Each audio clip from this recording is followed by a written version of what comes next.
So look, ladies and gentlemen, I know that a lot of you guys watching this video are feeling incredibly stuck in your lives. You have these incredible goals, dreams, aspirations, but you just don't know how to accomplish them. Now, if that is you, I need you to listen very, very, very closely to the rest of this video, because in today's video, I'm going to be talking about how you can reclaim back your life using the dopamine detox.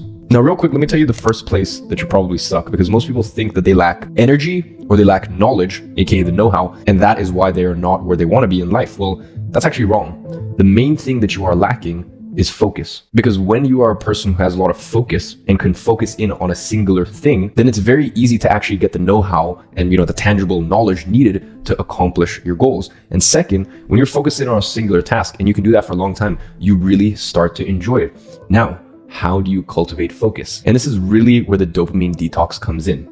Because let me tell you the state of normal people.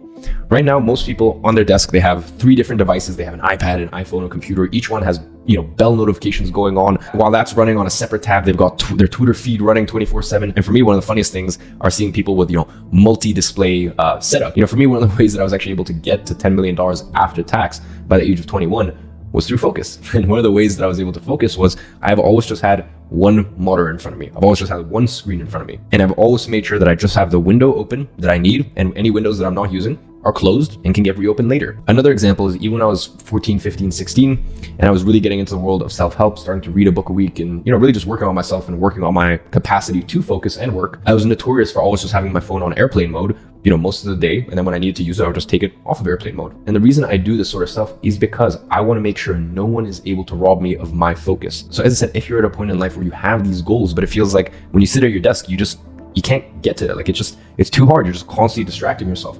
That means that you need to work on your focus. And in order to work on your focus, you need to reset your dopamine levels. Now, I'm sure you guys have seen plenty of videos on YouTube about dopamine detoxes, what they are, what they can do for you, how it can help you achieve your goals. Well, in today's video, what I'm really going to do is I'm just going to give you a framework for the next 7 days of what to do to actually reset your dopamine levels, tangibly what that's going to feel like, what you're actually going to, how your experience of the world is going to be different 7 days from now. And then most importantly, how to integrate that. Because here's what happens a lot of times is people will do dopamine detoxes. And then from there, one bad habit will creep back in. Like, for example, their phone is the first thing they check in the morning, and that'll creep back in for 2 or 3 days. And then they're like, you know what, when I'm doing work, might as well just have a podcast or a YouTube video playing in the background.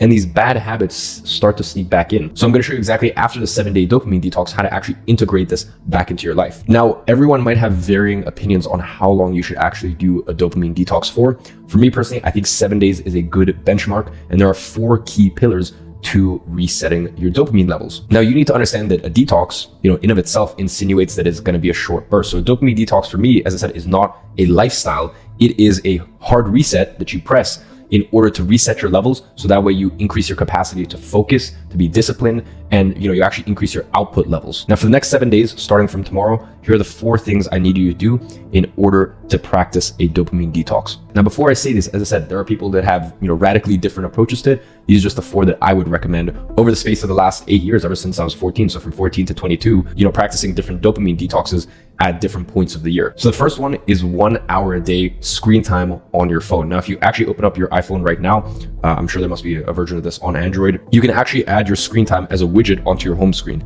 So allow yourself 1 hour of screen time every day for the next 7 days. Now, if your job involves your mobile phone for some reason, which by the way, most of the time it doesn't, you can, even if you need to use WhatsApp for your work, you could just use WhatsApp desktop, because it's just, of course, you're still technically using WhatsApp, but it's just a lot more focused, and it's just a lot more purposeful than just being on your phone. So as I said, 1 hour a day of mobile screen time use for the next 7 days. And even if you need to use it for your work, just find some sort of workaround. As I said, this isn't something that you do for the rest of your life. This is really just something to reset the button. So that is pillar number 1 of the 7-day dopamine detox reset, which is 1 hour a day of mobile screen time.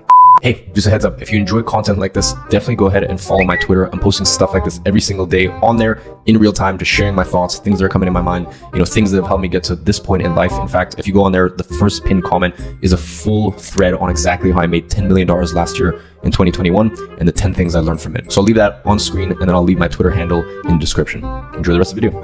Now, pillar number 2 of the 7-day reset is no YouTube. None whatsoever. I don't care if you think it is productive, and I've seen, I'd say, 90% of people that watch self-help YouTube watch it and are just self-help junkies, right? And just don't actually apply it. And what it is if, to them it feels like productive procrastination, right? You're still procrastinating, you're still not actually doing or accomplishing anything. But in your mind, you're thinking, I'm watching videos on how to focus better, while at the same time frying your focus. It's actually quite ironic. So no matter how much value you think you get out of YouTube, and by the way, and I will say YouTube is a very, very valuable place if used correctly. I'll give you a perfect example of how to actually use it. I'll give you something tangible right here. If you're using Chrome, you can use a Chrome plugin, and there's many of them out there that basically hides YouTube recommendations. That way, when you go into YouTube, the only thing that will show up is your subscriptions, and it doesn't offer any recommendations on the side. So that way you can be very, very specific about who you subscribe to and what content you take in. So that way you are using YouTube productively, rather than just looking for the next hit of self-help junkie videos. So as I said, that is a tangible tip that you can take after the 7 days. But for the next 7 days, and by the way, this applies to my videos as well, no YouTube. Cut it out, delete it from your iPhone, delete it from your iPad, and do not use it on your desktop. Now, the third pillar of the 7-day reset is, I'm not sure if I can actually say the words, so we'll say adult films. So no sort of adult films, no 18 plus stuff. You guys know what I'm talking about. None whatsoever. Now, I know that some of you guys are so addicted, you literally cannot not self-pleasure yourself. Once again, you know what I'm talking about here. Nice. For 7 days. So that's why I thought, I would rather give you guys a fair chance to see this thing through rather than, just be super strict and, maybe only 10% of you guys actually accomplish this. So, you can do whatever you want down there, however many times a day, multiple times a day. I recommend obviously cut it back as much as humanly possible. If you can do 7 days without, perfect. Listen, I know some of you guys can't, but the big thing here is just no imagery. And by the way, to me, that also means, none of these Instagram baddies that all you guys follow. And by the way, and just a little side note here, why do you guys follow all these Instagram models? Like, I don't know. For me personally, I don't get it. Like, unless you know this person in real life and you actually have a chance of whatever, sparking some sort of connection with this person, like, just why? Like, it's why? And this is a much longer video that I can talk about, but like when you put things on pedestal, whether that be a supercar or a potential partner or literally whatever it is, to me, it's just you're creating a separation from it. So unless this is someone who you actually have a chance with, like for me, just unfollow all these Instagram models that you follow and stuff like that. And I'll be honest, probably a lot of the girls that you guys are following on Instagram, I know personally in real life, we've hung out, we've spent time together, etc., etc. These are people I literally know in real life, and I even mute all their stuff. That's a brilliant invention on Instagram. Just mute people's stories, mute people's posts, because when I go on my feed and I'm really dialed in, I don't need to be deriving pleasure from something that's digital like that and not like an actual physical connection. So once again, just a little side note, but it all ties into the fact that for the next 7 days, no adult films, no nothing, right? If you do have to self-pleasure, we'll call it that, use your imagination, old school way, right? So moving on to pillar number 4 of the 7-day reset is 10 minutes a day of meditation. Just 10 minutes, that is it. Obviously, if you can do more, if you can do 20 minutes, 30 minutes, an hour, I'll be honest, I know a lot of you guys here have lots and lots of time a day, right? So might as well, if you can do 30 minutes, that's incredible. But as I said earlier, I want to set you guys up to win and actually accomplish all of these things. So that is the 4th pillar, just 10 minutes a day of meditation. So ladies and gentlemen, when you accomplish this for the next 7 days, what it is really doing is just hitting the reset button.